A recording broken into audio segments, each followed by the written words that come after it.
Hi, I'm Randy Hollenbeck, and this is the Music Roundtable.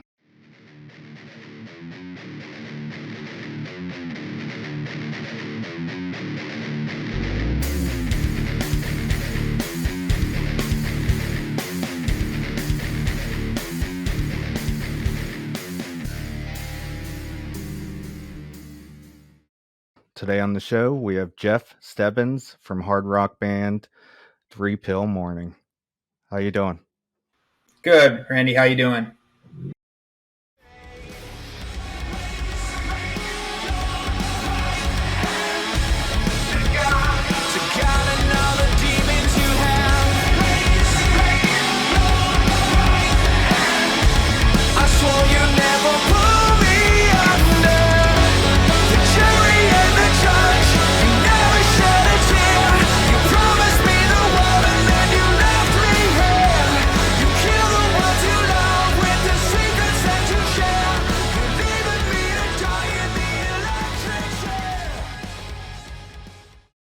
I wanted to dig into some of your history, how you got started into music, what age, and some of your musical influences. Yeah, sure. Um, I guess I got my start as a drummer. Did most of my music was playing drums. Certainly, I like singing and things like that. But initially, was drumming in punk rock bands and hard rock bands and things like that. A lot of early influences were bands like Red Hot Chili Peppers and just some of those funky bands that really had a cool groove to them. So I drum along, sing along with guys like Anthony Kiedis, and play against with Rage Against the Machine type of songs, anything that I could hit hard. But then once I really started to look at starting the band, I decided that I was going to give it a shot as a front man. And so when we started Three Pill Morning, that's really where I started. And from there, I guess I got worse at drums and hopefully better at singing over time. But yeah, that's basically how it goes. So then we essentially built the band right from there. I've always had a love for being a vocalist, but I'd never really done it too much until starting Three Pill. So it's been fun to go through the process that we've gone through and have some of the cool tours and things that we've been able to be on over the years. Now, how did the band form? Did you reach out to guys and put ads out looking for people? Did you know people already?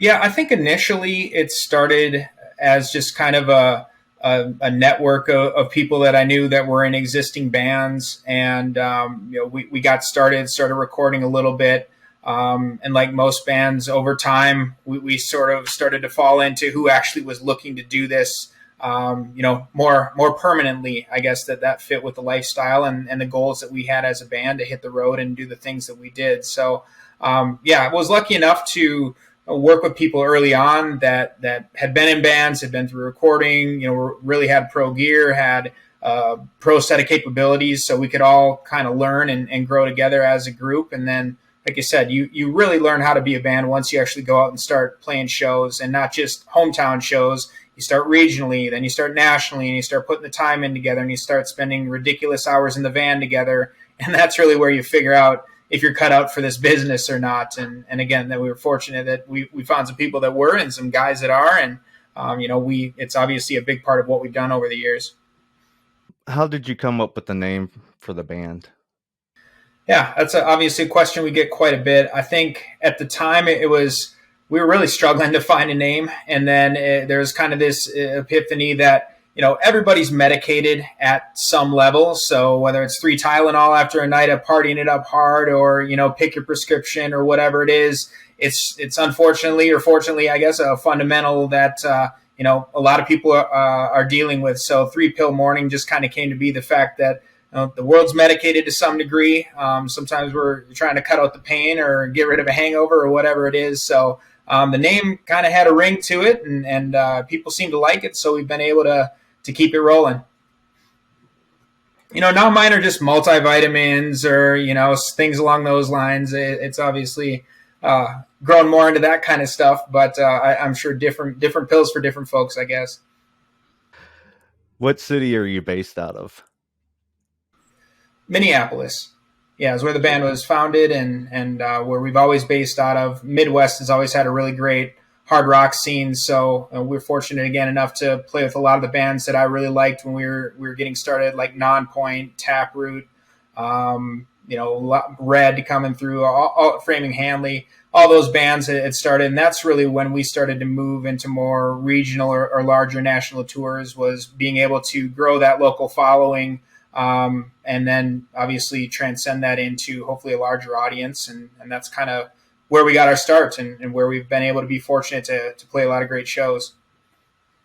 When the pandemic hit and the lockdown of live music occurred, what did you do during that year? Hmm. Well, I mean, kept writing. I think it was a weird time for everybody, just especially on the music business side of things, to figure out what's next. We had music. It was kind of, do we release music when we know we can't play any shows to support it? People aren't really thinking about music too much. They're glued to their TVs and their podcasts and things like that, wondering what's going on in the world, where are things going.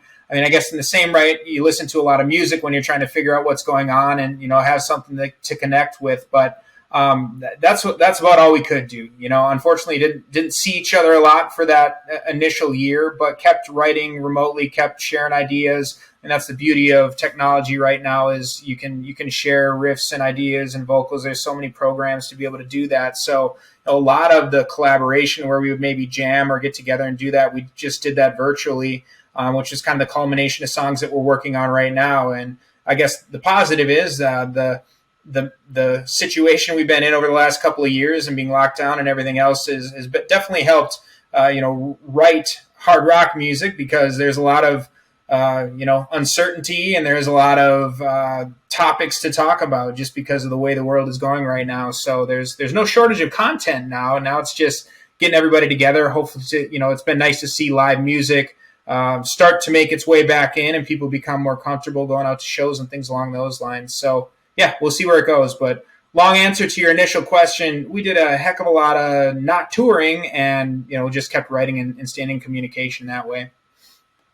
After the lockdown lifted and live music returned, did you notice like the crowd more engaged and energized in the crowd?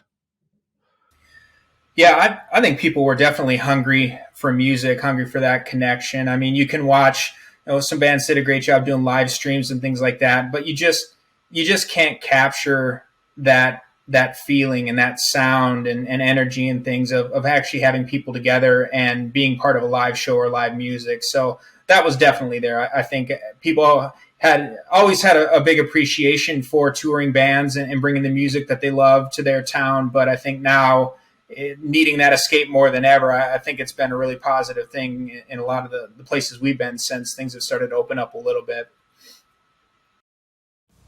While the hourglass lays shadows on the wall, like echoes in a silent town, when life comes crashing down and pulls me to the ground. Am I still breathing? Did my world fade to black? The stars are bleeding. We fly away and never look back. I want to dig into some of your songs now. Electric Chair. There's a line in the song that says, "The jury and the judge, you never shed a tear, you promised me the world, and then you left me here." Can you explain that a little bit? Yeah, I mean, again, I think lyrics are always subjective, and people may get different things from those lyrics, but certainly the focus of that song is just, there's that person in your life that, they just kind of put you out to pasture, so to speak, or to the electric chair, and they're playing both sides of everything. And no matter how hard you try to rectify the situation, or, get out of court, not guilty kind of vibe, they're still there, and they've got it out for you. So unfortunately, sometimes in life we have to deal with those situations, and electric chair just kind of is a really good visual for when you're at that lowest place. I mean, there probably isn't a lower place in the world than that. In that, and it's not just relationships; it's just life in general. Where when you're dealing with people that kind of have it out for you at that point in time, and you just feel like you're a dead man or woman walking, and just trying to figure out how you're gonna make it onto the next one. And that song just lyrically kind of talks to that type of experience in life. Okay. You use like a cool vocal effect and when you say raise your right hand. Is that like kind of like a delay or something? Yeah, I'm trying to remember what we did there. It was, some kind of reverse delay that we did where it will kind of bring the back end of the phrase up into the vocal itself, and then you throw another layer of effect over it. So yeah, it kind of gives this sweeping sound to it as it hits each of those words in that particular part. Yeah, kind of like an urgency, you know. Right, exactly. Yeah, and there's some really cool songs that have some similar kind of effects there. So that's kind of what we were shooting for there. Chevelle uses a cool effect like that on some of their songs. So we're like, hey, that seems to make sense here. We dig what this sounds like. So yeah, glad you noticed it. Okay. Another song you got is Never Look Back. And you have and there's a line in the song, Am I Still Breathing? Did my world fade to black? And it kind of reminds me of like somebody having a panic attack because they found something out and they can't believe it. Right. Yeah, and I think that's again really close to again the. It's always tough to talk about lyrics because I do want people to kind of experience them in their own way. And some of these songs that I've loved, I find out what it's actually about. And I'm like, oh man, that's what that was about. But in this case, it's got some similarities. The vision that we had in writing the song was just when you're sort of having that out of body experience and you're looking down on yourself and the life that you've lived. Are you doing everything right? And so those lyrics are kind of just looking back on your life. And like you said, it could be a panic attack. You're kind of outside of yourself right now saying, am I okay? Did I do the right things, or am I still breathing? Those kinds of things that, again, whatever the situation is, I think that we've all been there before. And so that's why I think those lyrics are pretty powerful, because in that moment, you're not really sure what to think of what's going on. So you kind of got to get outside of yourself to really assess the situation and say, hey, how do I make this better? How do I improve if I'm having a panic attack, or if I'm in a really low place in life, or in this case, if this is my last day of life, did I do all the things that I wanted to accomplish? So yeah, man, cool take on that lyric for sure. And there's also like in that song, it's kind of interactive with the crowd with the woes, you know. Uh, did you decide to make that song so it could be a little interactive with the crowd? Yeah, I think all of our songs, and any song you write, you always sort of envision what would this be like live? What would this be like in front of 30,000 people? Especially when you have kind of an anthem kind of part like that, what would it sound like to have everybody singing? We've been fortunate enough to play this song in front of big crowds, and it's everything that we had dreamed it would be, people being able to sing that part. So yeah, we definitely are like, man, this would sound really cool to have a pile of people singing it with us. And that's what I love, those kind of songs that have those kind of anthemic, kind of sing along type of parts in them. And Never Look Back definitely was what we were going for there for sure. You just released Dichotomy, Tear Me in Two, and it seems like you're like caught between a life you want to live and a life you had before, like kind of like that. I don't know. That's what I got from it. Yeah, I mean, dichotomy is what that means. It's there's so many things, especially right now, that you see in this world. What's right? What's wrong? How do you don't even know what's right and wrong. And the more you think you understand something, it's actually the opposite of what you thought. And so that's kind of where this whole concept of dichotomy came through, where you're fighting in life all the time and really trying. You're hearing things from both sides of your head, or both sides of the world, or both sides of people around you. How do you make heads or tails? How do you continue to move things before, and you finally get to that breaking point where it just sort of shatters you a little bit for a minute till you can get your feet back on the ground and say, all right, I got to take a step back here, and I got to do the things that are right for me. I got to do the things that are right for my family or whatever it is, and continue to move forward in a positive way. Because if you let the media, if you let just people in general, you can get spun around 20 different ways in a very short time. So you gotta, this song is kind of like, hey, keep track of yourself. Make sure that you're just doing the right things, being the right kind of person in the world, and the rest of the stuff will take care of itself. And Dichotomy is kind of just that, we're at that point, and I'm sure you can hear in that it's got that kind of grit to it, like, hey, I'm conflicted right now, but I need to figure this out and figure out how to move on with things. Yeah, like ignore everything else and just focus on yourself. Right, exactly. Find that path. Don't get so bogged down with the dichotomies that are out there, and pick the path that you think is right and move on. Get it going again. What do you guys got planned for after the new year? You guys got an album coming out, a tour? What's going on? Yeah, we've got a bunch of new music we are working up. We've got some tour dates that should be announced here maybe before the end of the year, or certainly right away at the beginning of the new year here. So yeah, the plan is to get back to the things we've always done really well, which is put out music and play shows. And as long as that's happening, I think we'll be in a good spot. So that's our plan. We've got a bunch of stuff that we did right during this whole last 2-year period here. We want to keep putting that music out. And then obviously we want to get out to see more people, see more cities, make up for lost time, and obviously play the new songs live, which is always something we get excited for.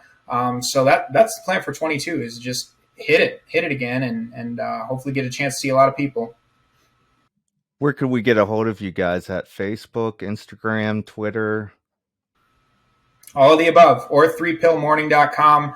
That's kind of got the link to every social, whatever you're into, our merch store. Obviously, find us on Spotify, Apple Music, YouTube.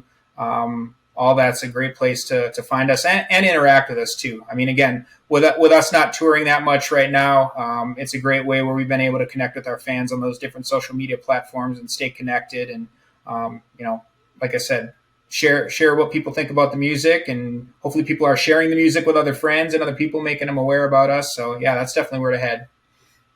That's all the questions I have. Thank you for coming on the show today. Is there anything else you want to add?